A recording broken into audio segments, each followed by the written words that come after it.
What do you do when you run into a fish that seems uncatchable? You know, the fish that refuses a good drift with what you think is the right fly, only to eat everything on the water except your bug. Well, you probably start by changing your flies, sizing down your tippet, and changing your casting angle. But when all that doesn't work, what's the next step? That's what we're going to discuss on this week's episode of Untangled. When the fish kick your butt, these are the steps that help you get back on the water with confidence. This is Untangled, fly fishing for everyone, presented by Ventures Fly Co. Hey everybody, welcome to it. This is Untangled, and I am your host, Spencer Durrant. I actually had a completely different topic picked out for the show this week, but then Alex and I went fishing last week, so I had to call an audible and do this show instead because of how that trip went. And obviously, we're talking about getting skunked and how to handle that, but later on in the show, you're not going to want to miss the Q&A section this week either, because if you've ever been looking at that wall of fly rods at your local fly shop, or you've been scrolling, looking at all the different fly rods for sale online, and you've been thinking, hey, I need a new fly rod, because everybody needs a new fly rod. You can never have too many fly rods. But if you ever had questions about how to pick the right one for certain species, we're actually going to dive into the fly rods that I recommend for carp and pike, as well as fly rods for fishing small streams. So stay tuned for that portion of the show. You do not want to miss it. But we are going to start the show like we do every week by talking about what we mentioned in the open of the show, which is not just getting skunked, but how to handle having your dignity yanked away from you, your very sense of purpose and being stolen by an animal with a brain the size of a walnut, because it is humbling when you don't just get skunked, but you get beat up out there. And that's, full disclosure, that's what happened to me. And we're going to talk about how to walk through that. So let me set the stage for y'all. Just last week, Alex and I decided we needed to run away for a little bit, take a quick trip to this little fishery that we love to go to. And it's technically a spring creek, but the current is so slow that it really fishes more like a still water than it does a river. And for those who don't know, spring creeks are just rivers or little creeks that are primarily fed by springs seeping up from underground. They've got a reputation for being crystal clear fisheries, very stable water temps year round. So there is a lot of bug life, a lot of food for those fish to eat. But since there are so many bugs in the water, and the water is so crystal clear, the fish get to be pickier than a 2-year-old who hates all the food and wants to throw every plate of it against the wall because they already have made your life hard enough. They really can. The fish can be so picky in these creeks. And they're also known, these spring creeks are also known to grow really large fish. And the one that Alex and I went to is absolutely no exception. It grows some pretty decent rainbows. By pretty decent, I mean, I think I've caught one that went almost 25 inches there. So some pretty decent rainbow trout, some big brown trout, surprisingly. There's some cutthroat mixed in, and then there's really large tiger trout in there. So a nice little smorgasbord of the fish. They really, really get pretty big, and then it's out in the middle of nowhere. It is so quiet. You could hear a fly fart if you're paying attention. It's that quiet out there. And really in the middle of nowhere. It is a long drive. It takes forever to get there. And it's just this perfect setting that you really couldn't script a better setup for a secluded, out-of-the-way fishery than this place. And there is one portion, most of it's just super slow, like we were talking about, but there is one portion that actually has a little bit of current to it. So we went to that part of the creek first, and the fish weren't doing much when we got there. So I tied on a streamer because I wanted to try and get the fish to react, to strike at something. And then Alex tied on his go-to rig for out here, which he thankfully made some notes for me. He had a smaller midge nymph and then a balanced leech is what he was fishing. And right off the bat, he got one almost on his first cast, it felt like. He had to work a little bit for the other ones that he caught, change his depth and his positioning. He caught a few trees along the way, just like I did. But he got that one right off the get-go and then a couple others. And then I had one break my streamer off. And after that, the fish just kind of quit. They really didn't want to do much. They weren't interested in playing with us. So we waltzed up to the main portion of the creek. We left that, the place with some actual current in it behind. We went up to where it's so slow. It's basically like you're fishing a pond at this point. And we get up there. And the fish are rising pretty consistently, which was surprising because it was bright, it was sunny, and it was a little windy. And usually those aren't the best conditions for fish to be rising. Usually they want a little bit of cover or whatnot. Overcast will really get them going, but these fish didn't care.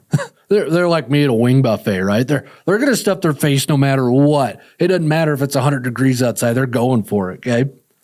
They're up. They're feeding on the surface. And Alex put on a dry dropper rig, but I really wanted to catch them on a dry fly. So I threw a double dry rig. Now, they're rising. These fish are going nuts, but I don't really see many bugs coming off. But the only ones I saw buzzing in the air looked like mayflies, and the fish were clearly eating just below the surface because this water was so crystal clear. You could watch them come up and eat, and their noses would just barely break the surface, but their dorsal fin and their tail fins would poke through. And that is the telltale sign of fish that are eating emergers instead of taking the adult or the dun off the top. And when I see fish eating emergers, my go-to rig is to put a larger dry fly on. That's usually the adult version of what's hatching. And then I put 15 inches of tippet on to the bend of that hook. And then I tie an emerger off of that piece of tippet. Usually the emergers are smaller. They're going to sink a little bit. So that bigger dry fly acts as a strike indicator and also helps me find that emerger when it's out there on the water. Now, my rig was a large mayfly. I can't remember what mayfly I even tied on, just a bigger one. And then, a sparkle dun, size 18 sparkle dun tied off behind it. And I got a few half-hearted looks from the fish with that rig. And one even gave me a really solid refusal, kind of like girls used to back in high school. It came up and looked at the fly, it opened its mouth, and then turned away right at the last second. Barbara, I'm still thinking about that, by the way. That rejection of the last second for the dance. None of the fish, again, just like me in high school with the ladies, none of the fish wanted anything to do with my flies, unfortunately. Now, by this point, Alex had caught one or two more fish, including a really nice tiger trout that it was a good enough fish. Alex hollers, say, hey, grab the camera, because we weren't technically working. We were just fishing, but we always had the camera. So Alex says, grab the camera. This is a camera-worthy fish. So I get over there, and Alex was trying to measure how long the fish was, and he's got some marks on his net that'll tell him how long the fish is. He's just curious. And as he's measuring the fish, it scampers before I could get a good shot of it on the camera. So all I really saw, the fish, was looking at it through the viewfinder in the net. Alex said it was at least 21 inches. I'll give him 20. We'll give you 20, Alex. If you want to argue that, you can come on the podcast finally and we'll talk about it. But anyways, he caught that tiger on a nymph and a couple others on a nymph. So I switched over to a dry dropper rig with a bars emerger, a little mayfly emerger, and I sunk that like 12 inches below my dry fly. And when the fish are getting picky about eating off the top, especially during what I thought was some sort of mayfly hatch, it always pays to have some sort of little emergers with a slight bead on it, so they'll just sink a little bit. You can use glass beads, or you can just, like I did, tie a really short piece of tippet to control the depth of where that weighted emerger fly sits. I actually ended up with 2 takes on that bars emerger, but for whatever reason, I couldn't get the fish to stick. I was either slow on the set or I didn't set it hard enough. I'm not exactly sure why I messed that up. But after those 2 takes, the fish just quit eating anything. I started switching out the flies pretty regularly, trying to cycle through the box, troubleshooting it like I usually do, looking for anything that they'd want to eat, but the fish just ignored everything I tied on. It was like I didn't exist, like my flies didn't exist, like I what the Christmas Carol, right? Where he's watching or Wonderful Life, whichever one. They're watching their life play out and they can't interact with anybody. Right? And everybody just acts like they're not there. That's what it felt like for me with these fish. I was there, but I wasn't there. But the fish, they kept eating off the top, even though they're ignoring my flies. I tied on different mayflies, different types of midges. I saw a caddis buzz by, so I threw a whole caddis rig on, and the fish just weren't interested. They were having none of it. And then by the time dusk rolls around, I'm starting to get a little nervous because I haven't caught a fish, and I'd like to catch one. I see these larger midge adults. They start buzzing over the water, and the fish changed. They were no longer eating emergers, but they started eating those adult midges. You'd see the fish's noses break the surface. The rises were louder. They were a lot splashier, but I had absolutely nothing in my fly box that was anywhere close to that midge adult. I had absolutely nothing. These midge adults that I saw were a size 16, tan, pretty thick bodied, a little thicker bodied than most midges I fish. And I had nothing that looked like that in my box. I downsized my tippet. I added a bunch of length to it. I made sure my cast landed like a butterfly with sore feet, just kissing the water. I tried throwing some Adams, a Griffiths net. I even tried some Matt's midges, a whole bunch of random midge emerger bugs that I've dreamt up at the vise, but I've never actually fished. Every nook and cranny in my box got excavated. Like you're looking in the couch cushions for change to pay the plumber or whatever. That was me. Like, okay, I know I've got something in this box that's going to work. And I got nothing. I got absolutely skunked. Alex got a couple more throughout the evening on his dry dropper rig. And I even switched to the exact same rig that Alex had on just to put a fish in the net right at dark. It was almost too dark to see, but I couldn't pull it off. So we finally leave. We go to camp. I am not on the board. And I wasn't distraught over it, but I was more frustrated that I couldn't figure out the puzzle. I couldn't solve the problem. It wasn't an ego thing. It was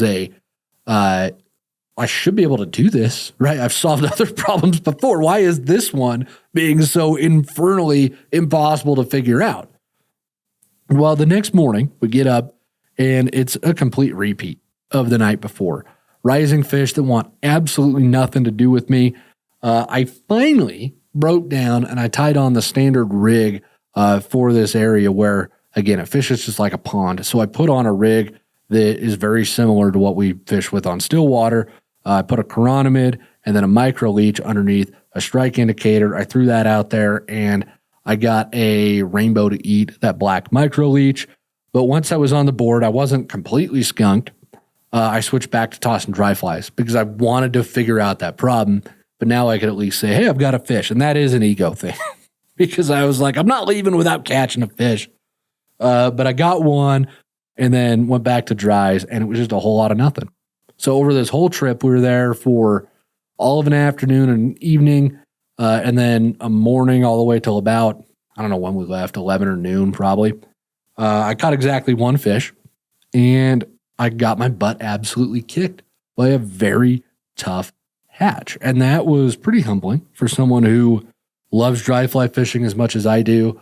I would not consider myself an expert at dry fly fishing, but I would say that I'm adept at it, adept enough to be able to troubleshoot my way through something like that. And to not was really, again, it's not an ego thing. It's not, well, I should have been able to catch a fish. I'm awesome. It's a, what was I doing wrong? I don't understand it. I'm trying to understand and comprehend why I just got my butt smacked so bad. And when it's that thorough of a refusal, again, when the fish aren't just saying no, but they're taking your dignity, okay, they're making you feel like the lowest of the low because you can't figure it out. That's a really good indication that the fish are keyed in on one specific bug and only eating that thing. And as I found out that first night, it was that tan midge because I saw some more of them hatching the next morning. And I just had nothing in my box that could possibly match it. I didn't bring any tying materials with me on this trip, so I couldn't whip something up back at camp. I've done that before on other trips. I wasn't able to do it on this one. But what's really infuriating is I tried like the halfway point of creating a new bug. I had some atoms in my box that were the right size and shape to match that midge-hatch. They're completely wrong color, but I trimmed the tails off of one of them because the midges don't have those long, fine tails that a mayfly does. And I threw that out there thinking, okay, this is perfect. It's the size and shape. I'm going to get them. And the fish were just not in it because they were clearly keyed in on the size and shape and the color of the fly as well. And if you've been following us here at VFC for a long time, you know we've got this formula for picking the right fly, no matter where or what you're fishing for. It's called our right fly formula. And it tells you that you can pick a fly out of your box without knowing anything about bugs if you match the flies in your box to the real life bugs by matching the fake bug first in size, then shape, and then color. And those are listed in importance. If you get the size right, that's the most important thing. If you can get size and shape right, you're golden. If you get size, shape, and color, the fish are just going to jump into the net and take their own pictures for you. You don't even have to touch them at that point. You can kick up a lawn chair, watch, and just watch the fish roll in at you. It's that easy.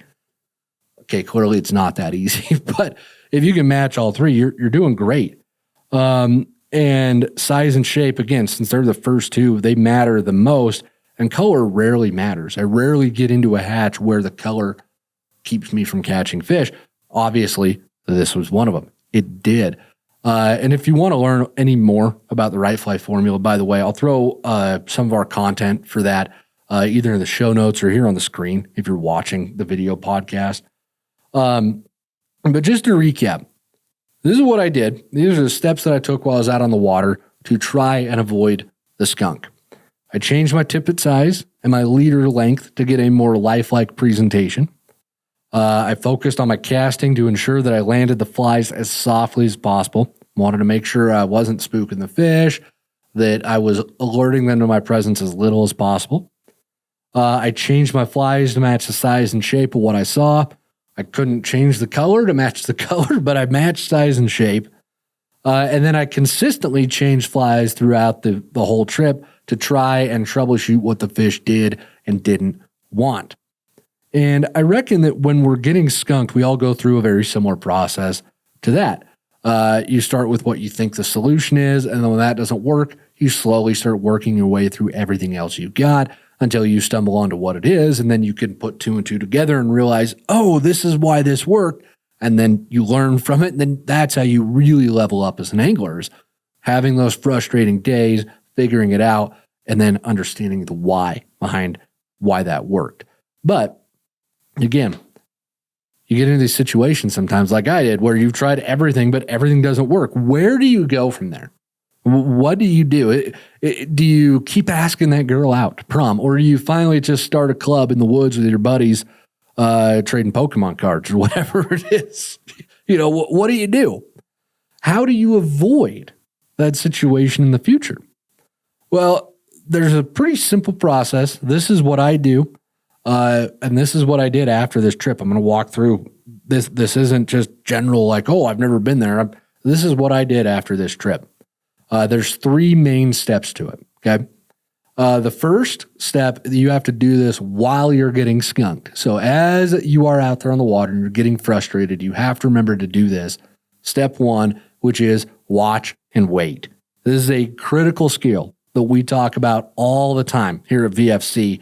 And honestly, it's one of the skills that separates the absolute best anglers I know from the ones who feel like they're not able to improve and frankly, usually don't improve because they're not able to master this skill. And I would say that 99% of the time, the reason you're not catching fish is because it's due to something that you can see and you can observe.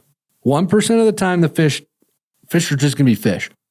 They're not going to eat no matter what you do. You can try and hope and pray as much as you want. It's just not going to happen sometimes, okay? But during the story, I told you how I watched for the bugs that the fish were eating. Once I realized they didn't want anything I was tossing, I paid attention to what the fish were eating, and I eventually realized that they were snacking on that larger tan midge that I had absolutely no match for in my box.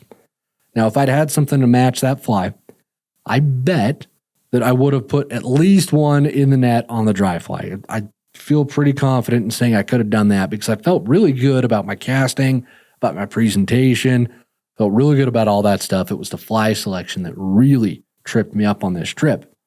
But I only know that and I only feel that confident about it because I took the time to stop, watch, and observe what was actually going on. I even went so far as to grab a few of those midges off the bushes next to the creek and took a really good look at them.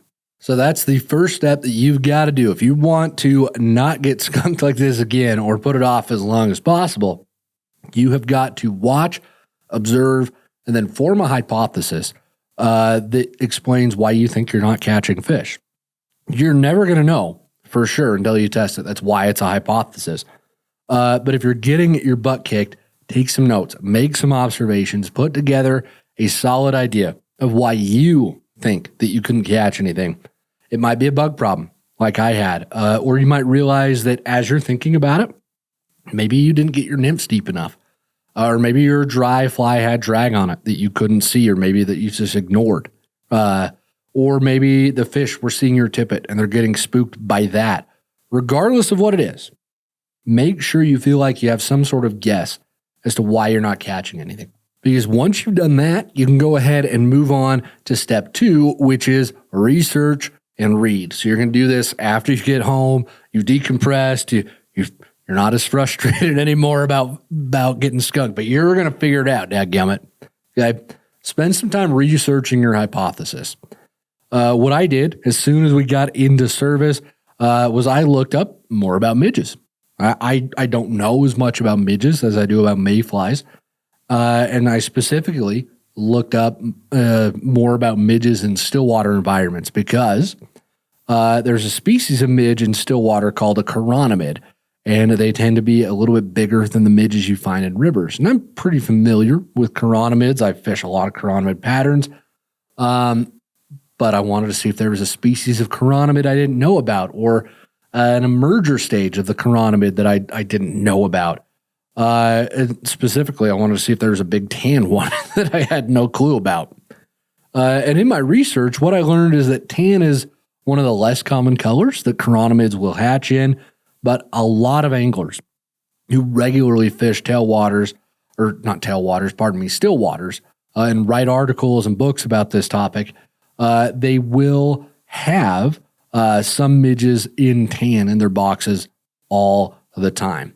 And I also realized, as I'm reading about this tan chironomid, that I do not have anywhere near enough variety in my midge emerger patterns in my box. I've got tons of mayfly and caddis emergers, really just a wide variety. I carry them for instances, if I could talk, instances exactly like this one, where the fish key in on something very specific. So the more variations of that emerger that you have, the better chance you have of matching whatever it is that they're actually snacking on. And I've got, like I said, a really wide selection for caddis and emerger, or caddis and mayflies. Don't really have that for midges. So that's something that I need to add to my box. I need more colors of adult midges and more variety in my emerger patterns as a whole. If I could do that, I'd probably feel a lot better. But I did that research, and that brings us to step number 3 in this process, which is you got to rig up for round 2. Okay, once you've done the research, you found a solution that might work, that might answer your hypothesis, you got to go put that all to the test. You got to see if you're right or not. In my case, it meant tying up a few new midges, looking at a few different emerger patterns. Now, I haven't had the opportunity to go back to that fishery yet and test this out, but I'm a lot more confident the next time I go out there, okay? Because I feel like I've armed myself with the missing link for why I had such a bad experience that first time. And I've been in a very similar situation to this before, where the fish refused my flies all day long. I made a couple of observations, and I realized that I needed to tie up a bug with slightly different proportions to match the mayflies that were coming off on that trip. And I actually had a tying kit with me on that trip, so I whipped a few up on the tailgate, went out the next morning with that new bug, and I caught fish on it and ended up having a great trip. So I know that this process works. I just haven't had the chance to go out and do step 3 of it yet. But because I've gone through this a lot, I can't tell you how many times I have had my butt just thoroughly kicked like I did a couple of weeks ago. It was just a very fortuitous happenstance for us to experience and want to be able to talk about it on the show. But it happens frequently. And I go through this process and it works. Okay. You might have to go through this process a couple of times. You have to make new hypotheses depending on what you experience out there, but it works. This is how you end up stringing together fewer days of really getting your dignity stolen by these fish. Okay. And for me, this is the fun of fly fishing, not the getting skunked necessarily, because that nobody enjoys not catching the fish, but that there's always more to learn about this sport. I certainly don't know everything about it, not even close. I'm lucky that so many other people do, and we can research and bring that here to the pod, and we can all learn together. But I really enjoy that there's always something new to try. There's a new tactic or a new fly that might work better, and I really enjoy that opportunity to refine my game and to improve my abilities out there on the water. And again, you can use this same framework that I've used to troubleshoot your way through a tough day on the water, and I'm pretty confident it's going to help you lessen those days when you get just embarrassingly beat up by the fish. So hopefully that answers some questions y'all had about getting skunked and how to handle it. But we're going to dive into that Q&A section of the show I mentioned earlier. We're talking all about picking fly rods for different species of fish and small streams. So don't go anywhere because we're getting to that next. Anglers are always asking, what bugs are hatching right now? And that's why we put together a year-round hatch chart. It outlines all the major bug hatches so you always know what fly to tie on, no matter where you're fishing or what time of the year. So if you want to level up your skills and start catching more fish, click or tap the link in the show notes to get this free hatch chart. All right, back to the show. Every week here at Untangled, we spend half the show directly answering questions from listeners and viewers just like yourself. So if you've got a fly fishing question that you would like answered, you can go ahead and send those in to us. There's a link to do that in the show notes or here on the screen if you are watching the video podcast. And this week's first question comes to us from Carson from Montana, writes in and says, I'm a 40-year-old dude with 2 elementary-age daughters trying to teach them how to fly fish as I continue to learn myself. I've been watching your YouTube videos and listening to the podcast. Thanks for that, first off. I'm using my grandparents' old rigs, the Martin Auto Spring Reel from the 80s or before. As overwhelming as the nuts and bolts of fishing are, the rod and reel combos stress me out. I'm looking for something simple and of reasonable quality. I'm not poor, but not flush enough to drop many hundreds or thousands to outfit myself and my kids with modern equipment. We'll be fishing small creeks and rivers 90% of the time. Is your fly flinger a good option for us? I love that it's preloaded. I know the combo kits are a bit pedestrian, but I'm okay with that at this point in my life. I'd rather buy something from a company that does the background work like you have. It's really helped me a lot. I just ordered some flies and look forward to seeing them on the doorstep. Thanks. Carson, thanks for the kind words. I really appreciate it. Thank you.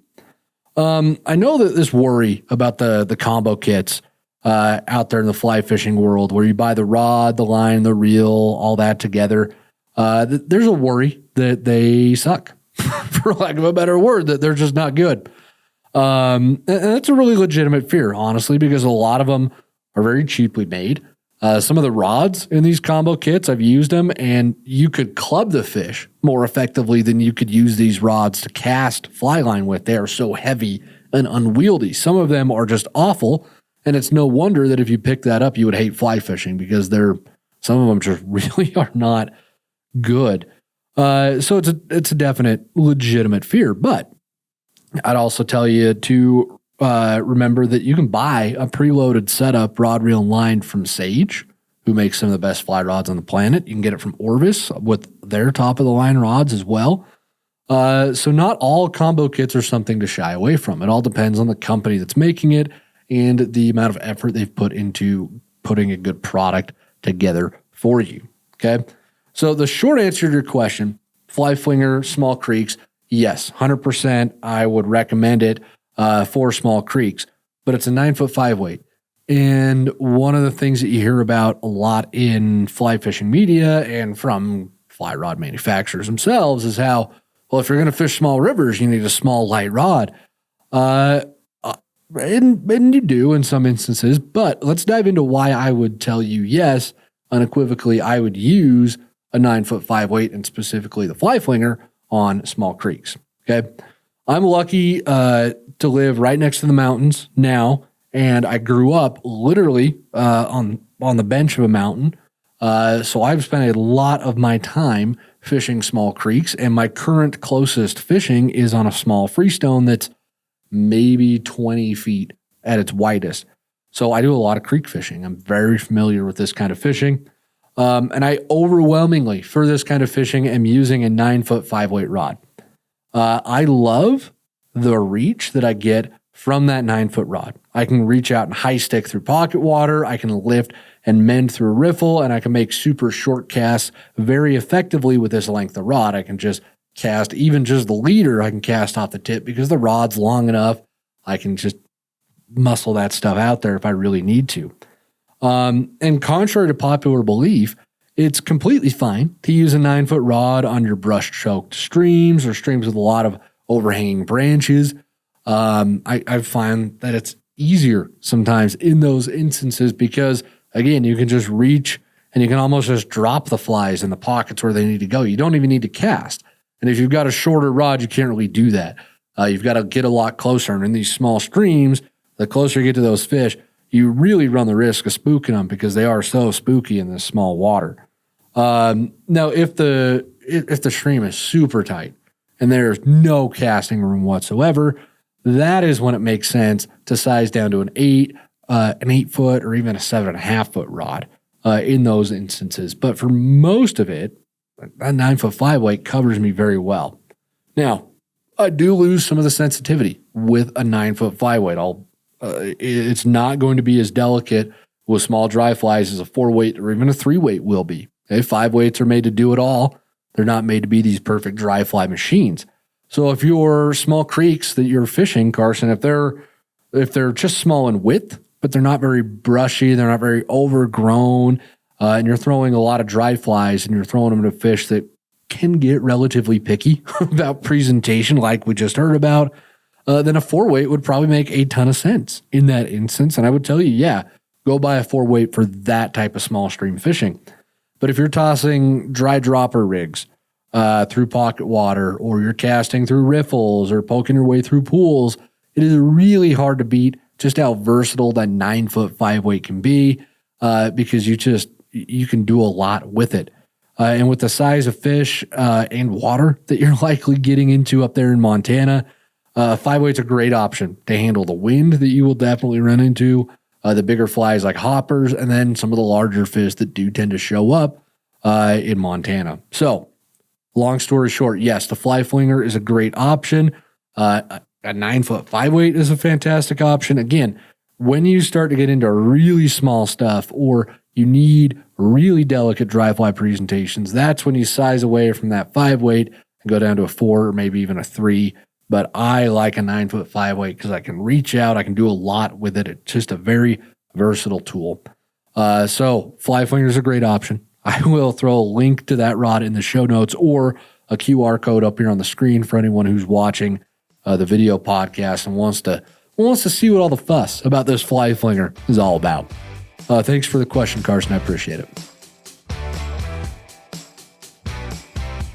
Kieran from the Netherlands has our next question, writes it and says, "Hi, Spencer, Diet Coke for the win. Here's my question. I want to buy a new rod for carp and pike, but I don't know which weight to buy. I'm thinking an 8-weight, but I am not really sure. I really like what you do at VFC. It helped me to get it helped me a lot to get started with fly fishing. Kieran, you're dadgum right. Diet Coke for the win. Appreciate you. Great to hear from you, too. I think you might be the first question that we've answered from the Netherlands. So that's really cool to hear from you over there. Personally, I have done a little bit of carp and pike fishing. Not too much of either, more carp than I have pike, actually. And an 8-weight really isn't a bad idea for those two fish. I actually prefer, if I had to pick one for both fish, I would prefer a 7-weight because with carp especially, they are so sensitive to the presentation of your flies. If your fly lands too hard on the water or you overshoot your cast and you land your fly line on top of the fish, the carp are going to take off. And when one carp takes off, they all follow. It's like a herd of buffaloes storming down a tourist in Yellowstone that got too close to it. Okay. It's going to be a disaster. You're going to spook the whole area, and then you're just not going to catch anything at that point. So the 8-weight can be a little bit overkill for carp, in my opinion. I know some carp anglers who probably disagree with that. Again, this is just my experience. But if the 8-weight feels like a really big step up in terms of power, okay?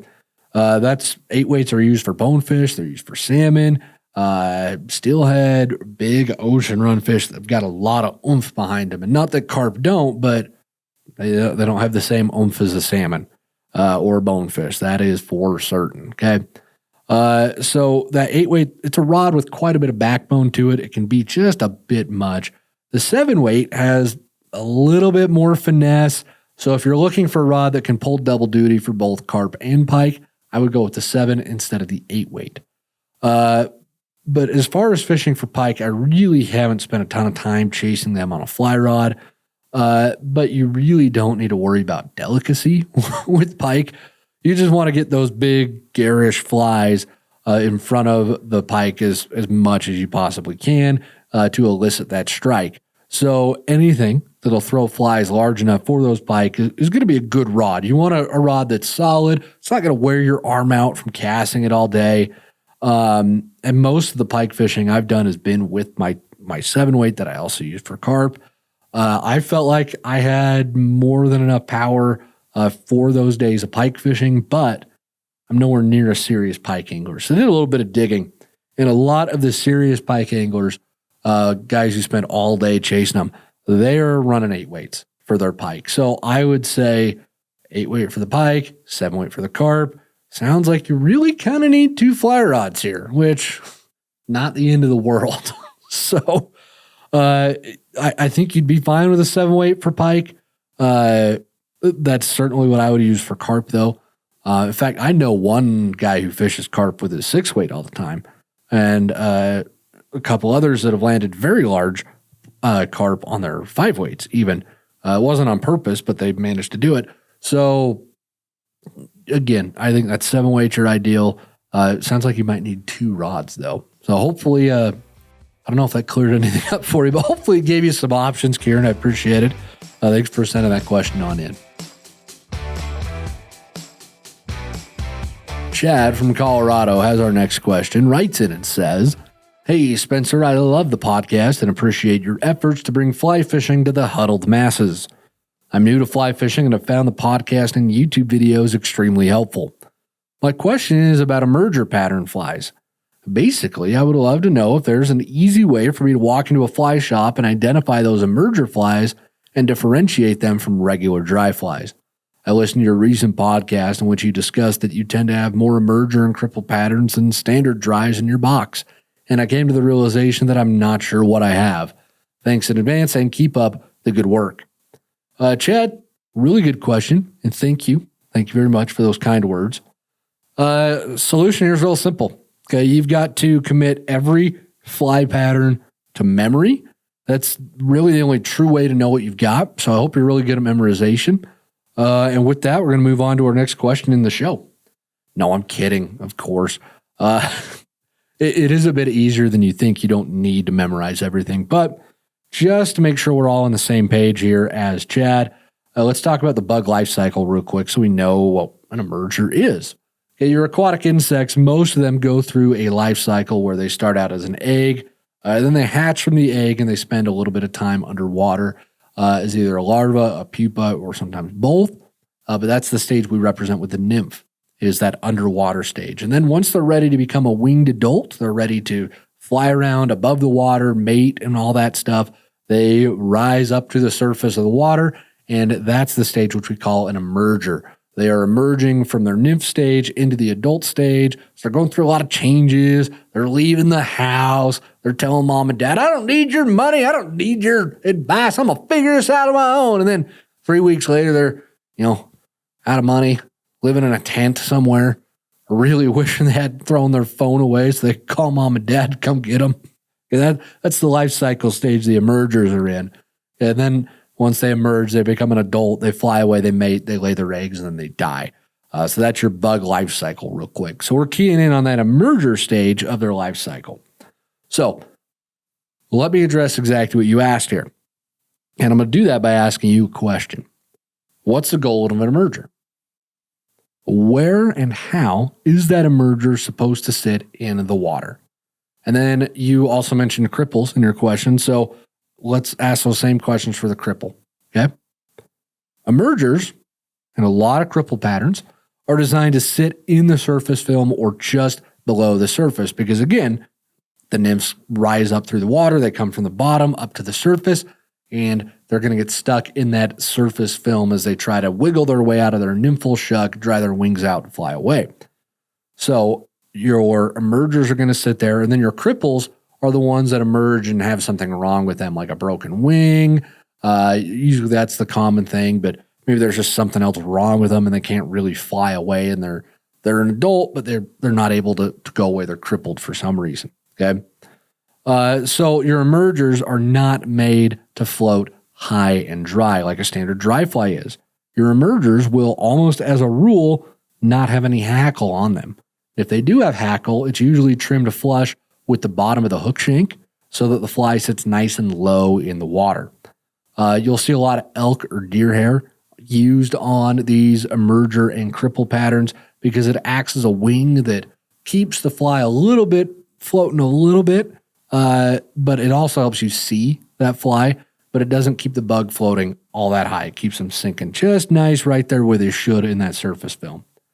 Your emergers are also made to look pretty rough around the edges because, again, they're imitating that life cycle stage that's transitory.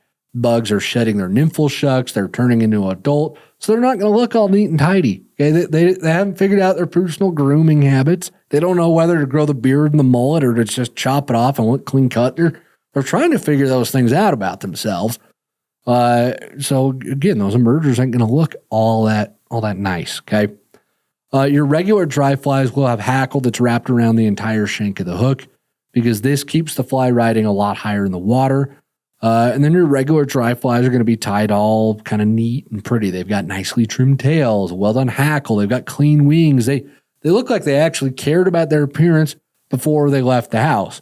Emergers look like they had a really rough night in Pocatello, Idaho. And then cripples look like they didn't even make it out of Pocatello. So, but that's the best way to tell them apart, just by appearance. Okay, look at what that fly looks like. Ask yourself, what is this designed to do? Is it designed to sit on top of the water or maybe in or slightly underneath the water? And on top of the water is going to be your standard dry fly.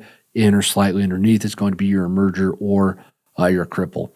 But the more you do this, the more you shop for these flies, the more you're going to be able to learn the names of the patterns. You'll be surprised how quickly those do get committed to memory. So I wouldn't worry too much about it, but hopefully this will help you sort through your flies.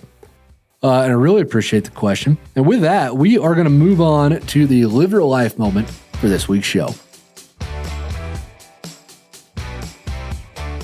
Every week here at Untangled, we end the show by sharing a story and some pictures from those in the VFC audience who are out there on the water living real life. We love to see what you guys are catching and to hear the stories about all these adventures that go on. Definitely keep sending these in to us. And if you've got a live real life moment that you would like to share on the show, you can go ahead and submit those. There's a link to do that in the show notes or right here on the screen. And there is a pretty big backlog. You guys have been really good about sending these in. So if I haven't got yours yet, I'm getting there. I'm working my way through them, okay? Definitely keep them coming, though. I want to read them and hear from you guys. It's a lot of fun. And this week's Live Real Life moment comes to us from Jacob. Writes in and says, as I recently moved to Alaska in the Wasilla area, I searched for new spots, itching to get out on the water. Coho were beginning to flood the rivers, which was the main target of the day. I ventured up to a nearby river in Willow, hoping to get my hands on a beauty. I waded out through a muddy creek to get myself situated in the confluence of where this waterway met the Susitna River. Tying on a Dalai Lama streamer in black and blue, I began to fish. The fly ticked along the bottom and my indicator dipped beneath the water. Thinking it was a snag at first, I thought to myself, hook sets are free. To my surprise, fish on. I could tell right away that this was no coho, but a fish nonetheless. A beautiful rainbow that decided it was hungry. No coho on this first exploration, but my time will come. Jacob, that's awesome. Alaska's so much stinking fun. And that area, Wasilla area, is really beautiful. So congrats on getting to move up there. And those big rainbows, that's a native fish in its native drainage. So that's really stinking cool. And those Alaskan rainbows, and you catch them there in Alaska, they are a different animal than the rainbow trout that we've got down here in the lower 48. So that is just, that is a wonderful experience to have. Those coho on the fly are a blast too. So when you get into one of those on the fly rod, I'm excited for you. That is some of the most fun you'll ever have on a fly rod is those big silvers getting in on them. But yeah, that's a great story. Congrats on doing it and getting out there. I love to hear it. And thanks for sending it in, man. And with that, folks, we are going to go ahead and end the show this week. Thank you so much for listening or watching to the entire show. It means a ton, really more than we can say, to be honest. And if you haven't already, please take a minute to rate and subscribe to the show wherever you're listening to it. The more ratings and subscriptions we get, the more folks we can help live real life. And that's the whole goal. What we do here at VFC. We want you to get out on the water, enjoy yourselves, and have a wonderful time. We've got a whole bunch of other content to help you do that. So there's links to it everywhere. You can click on that where you see it. And with that, folks, enjoy yourselves. Go catch some fish this week. And until next week, live real life.